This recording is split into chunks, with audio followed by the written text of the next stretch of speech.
खालिस्तान समर्थक और कट्टरपंथी सिख संगठन वारिस पंजाब दे के प्रमुख अमृतपाल सिंह की तलाश जारी है। पंजाब पुलिस और केंद्रीय एजेंसियां अभी तक उसे दबोच नहीं पाई हैं। इस बीच उसके करीबियों पर ताबड़तोड़ कार्रवाइयों का दौर जारी है। पंजाब पुलिस के रडार पर अब इस अलगाववादी नेता की नई नवेली एनआरआई पत्नी है।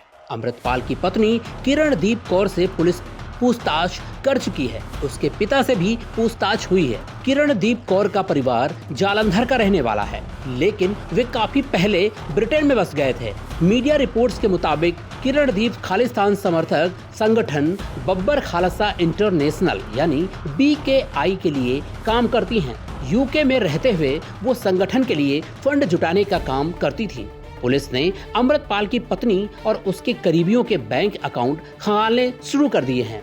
ये कोई पहला मौका नहीं है जब किसी चर्चित अपराधी या भगोड़े की पत्नी अपने पति के कुकर्मों में सक्रिय रूप से भागीदार रही हो। देश में कई ऐसे बड़े अपराधी हैं जिनकी पत्नियां उनके जेल जाने के बाद बाहर की दुनिया को संभालती हैं। वो राजनीति से लेकर व्यापार और गैंग तक को संभालती रही हैं। तो आइए कुछ ऐसे ही किरदारों पर डालते हैं एक नजर। अतीक अहमद की पत्नी शाइस्ता। प्रयागराज के उमेश पाल हत्याकांड को लेकर सुर्खियों में आया कुख्यात बाहुबली और माफिया अतीक अहमद जराइम की दुनिया का जाना माना चेहरा है।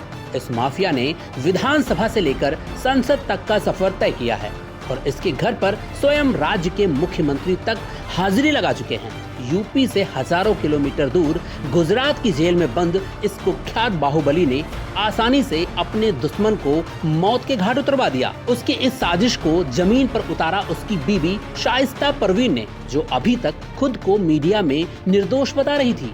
अब तक की जांच में सामने आया है कि शाइस्ता को इस वारदात के बारे में सब कुछ पता था।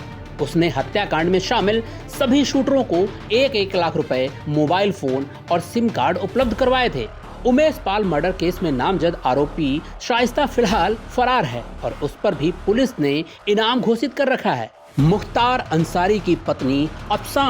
अतीक अहमद के बाद यूपी में जिस माफिया का सबसे अधिक खौफ माना जाता है वो है पूर्वांचल का डॉन कहे जाने वाला मुख्तार अंसारी। अंसारी के पैर जितने गहरे तक अपराध की दुनिया में धंसे हुए हैं, उतना ही उसके परिवार का जोरदार दखल सियासत में भी है। उसके परिवार में सांसद से लेकर विधायक तक हैं। वो खुद कई बार विधायक रह चुका है। उसके जेल जाने के बाद उसकी पत्नी अफसा गैंग से जुड़े सारे काम देखने लगी। उसके खिलाफ भी मऊ जिले की दक्षिण टोला थाने में गैंगस्टर एक्ट के तहत मामला दर्ज है। ब्रजेश की पत्नी अन्नपूर्णा सिंह। मुख्तार अंसारी की तरह पूर्वांचल में एक और माफिया ब्रजेश सिंह का नाम चला करता था। दोनों गैंगस्टरों के बीच अदावत जग जाहिर है। 5 लाख रुपए के इनामी अपराधी माफिया डॉन ब्रजेश सिंह लंबे समय तक फरार रहने के बाद 2008 में ओडिशा की राजधानी भुवनेश्वर से पकड़ा गया था। पिछले साल अगस्त में 13 साल बाद उसकी वाराणसी सेंट्रल जेल से रिहाई हुई। सिंह जब जेल के अंदर था तो बाहर उसकी पत्नी मोर्चा संभाले थी। वो MLC बनकर विधानसभा तक पहुंची। लगातार इलाके में सक्रिय रही और अपने पति की छवि सुधारने की कवायद करती रही। शहाबुद्दीन की पत्नी हिना शहाब। बिहार में जब कभी माफियाओं और बाहुबलियों का जिक्र होता है और उनमें सबसे पहला नाम सीवान के पूर्व सांसद मोहम्मद शहाबुद्दीन का आता है। शहाबुद्दीन के खौफ का आलम ये था कि इलाके के दुकानों एवं घरों में उसकी तस्वीरें लगी होती थी। वो राजनीति में भी खासा सक्रिय था। 2 बार विधायक और 4 बार सांसद रह चुका था। राजद सुप्रीमो लालू प्रसाद यादव का उसे जबरदस्त आशीर्वाद प्राप्त था। शहाबुद्दीन के जेल जाने के बाद उसकी पत्नी हिना शहाब ने अपराध से लेकर राजनीति तक की जिम्मेदारी अपने कंधों पर ली। हिना 2009 से अब तक 3 लोकसभा चुनाव लड़ चुकी हैं, लेकिन अभी तक उन्हें किसी में भी सफलता नहीं मिली है। लवली आनंद और नीलम सिंह। 1990 के दशक में बिहार की राजनीति में खासा रसूख रखने वाले आनंद मोहन गोपालगंज के DM जी कृष्णैया हत्याकांड में उम्र कैद की सजा काट रहे हैं। एक जमाने में आनंद मोहन का कोसी इलाके में जबरदस्त प्रभाव था। एक बाहुबली नेता के तौर पर उनकी तूती बोलती थी। अपराध के साथ साथ आनंद राजनीति में भी खासे एक्टिव थे। विधायक से लेकर सांसद तक बने। उनके जेल जाने के बाद उनकी पत्नी लवली आनंद ने उनकी विरासत को संभाला और सांसद बनी।